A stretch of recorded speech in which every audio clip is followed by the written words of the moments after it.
Muy buenos días, tardes o noches, profesora. Mi nombre es Paula Martínez Hernández y el tema acerca del cual le voy a hablar es el equilibrio en soluciones acuosas y disoluciones acuosas. Para comenzar, una disolución acuosa es un proceso que involucra dos disolventes. En estas, el soluto es un líquido o un sólido y el disolvente es agua. Se llama de esta forma cuando el mayor componente es el agua. Estas disoluciones son las más importantes y frecuentes en toda la naturaleza.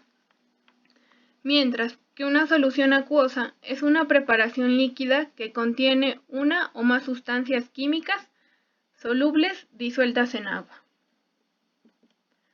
Ahora pasaremos con Michael Faraday, quien descubrió que las disoluciones acuosas de ciertos solutos tenían la propiedad de conducir la electricidad, mientras que otras, con solutos de diferente naturaleza química, no lo hacían, por lo que Faraday llamó clasificó en tres diferentes formas: aniones, cationes y electrolitos. Para poder explicarlo, hay que entender qué es un ánodo. Se emplea en el ámbito de la física para nombrar un electrodo con carga positiva. Un cátodo se utiliza para nombrar un electrodo con carga positiva. Ahora bien, ¿qué es un electrodo? Es el extremo de un material conductor que al estar vinculado le transfiere u obtiene de él una corriente eléctrica. Ahora, ¿qué es un anión? Son iones que se mueven hacia el ánodo. Un catión es un ion que se mueve hacia el cátodo. Y un electrolito es una sustancia que conduce la corriente eléctrica. Podemos encontrar los electrolitos y los no electrolitos. Un electrolito es la sustancia que al disolverse en agua se disocia o separa en sus correspondientes iones, especies químicas que presentan carga positiva o negativa, formando una disolución que conduce la corriente eléctrica, mientras que un no electrolito se produce cuando un soluto no se disocia en iones, sino al contrario, conserva su naturaleza molecular. Se forma una solución que no conduce la corriente eléctrica. También se conocen como soluciones moleculares. La mayoría de sustancias orgánicas como hidrocarburos y azúcares forman soluciones de no electrolitos. Como se puede observar en la imagen, un electrolito es la sustancia que se disuelve en agua. Se puede ver al soluto y el agua que está disuelto, mientras que en el no electrolito se puede observar que el soluto y el agua se encuentran por separado. Ahora bien, entre los electrolitos encontramos electrolitos fuertes y débiles. Un electrolito fuerte son sustancias que conducen bien la electricidad en disoluciones acuosas diluidas. Se disocian en un 100%, es decir, no ocurre la reacción de asociación o acción inversa, ni es una reacción de equilibrio químico. Para estos solutos no existe Kc de la reacción de disociaciones. Entre estas tenemos a todas las sales, todos los hidróxidos metálicos, todos los ácidos inorgánicos y en su primera disociación. Mientras que un electrolito débil conduce la corriente eléctrica muy poco en disoluciones acuosas. Se disocia parcialmente, es decir, si se disocia en equilibrio químico, para estos solutos sí existe Kc de la reacción de disociación.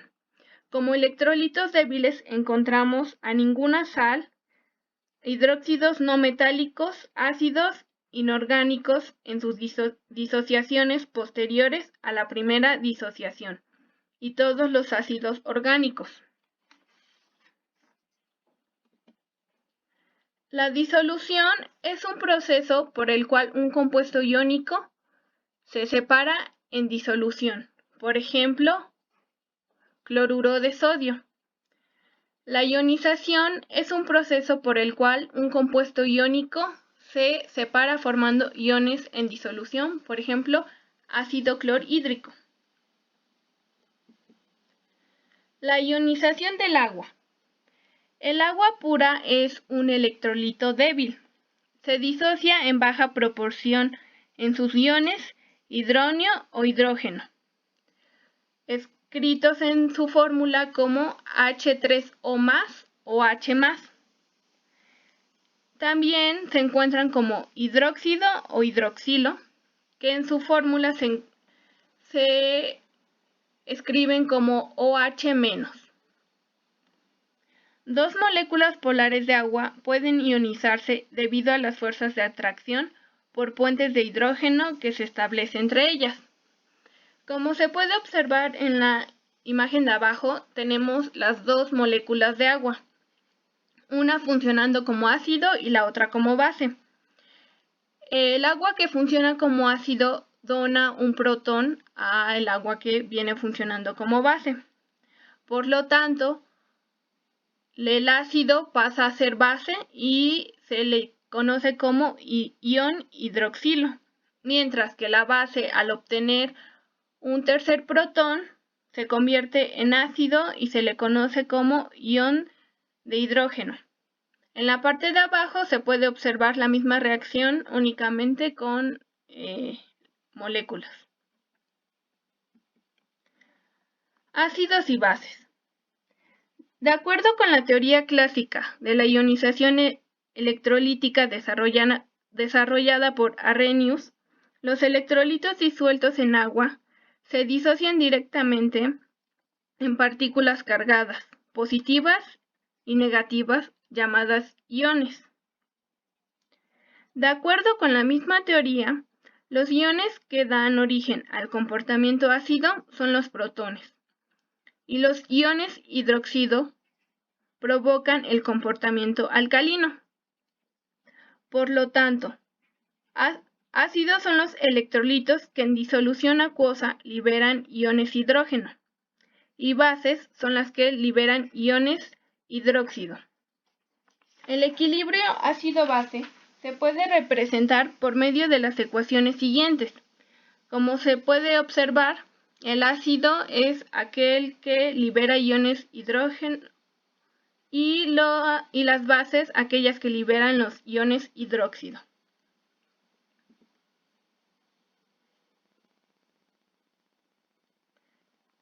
La teoría de Bronsted-Lowry.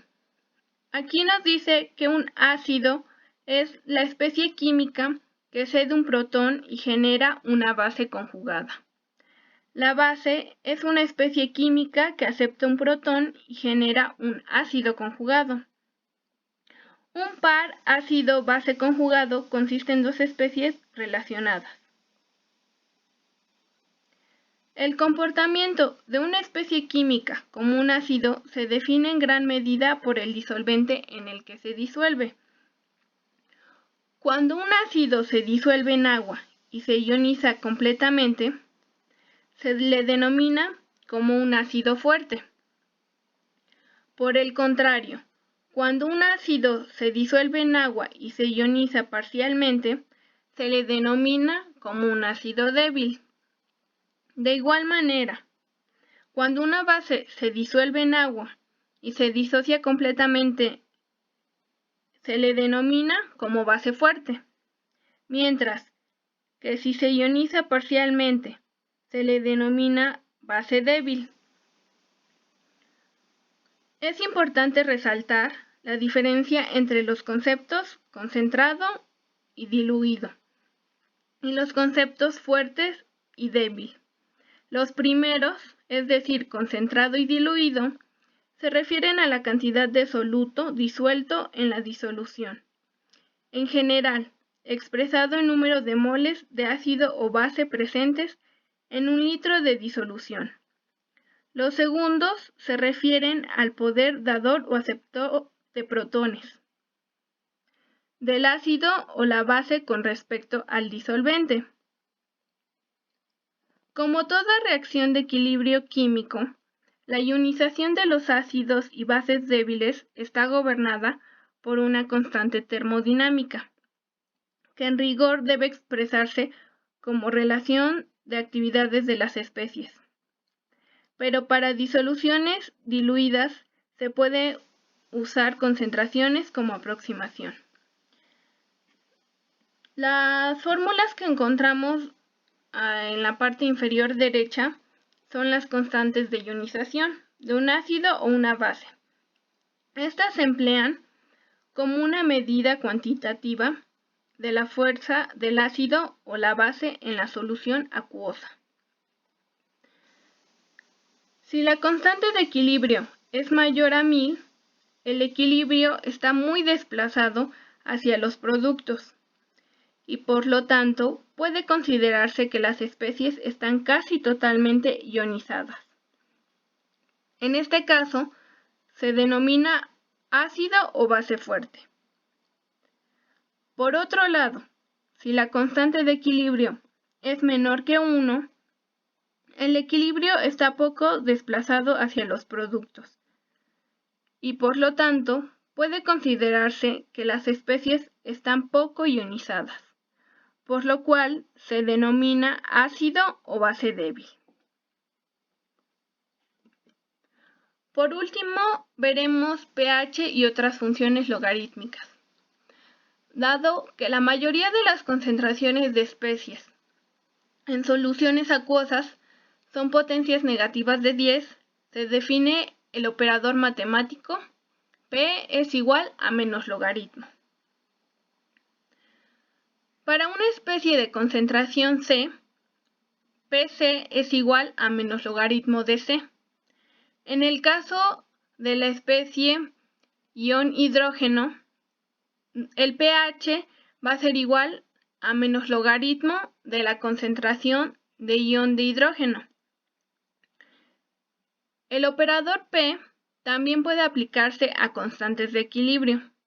Para un ácido de Ka igual a 1 por 10 a la menos 5, su pKa será igual a 5. Ahora bien, pasaremos a los ejemplos. Como primer ejemplo es acerca de la disociación de un ácido fuerte. Ácido fuerte, ácido clorhídrico que reacciona con agua. En la fórmula podemos observar al ácido clorhídrico que viene funcionando como el ácido fuerte y al agua como la base.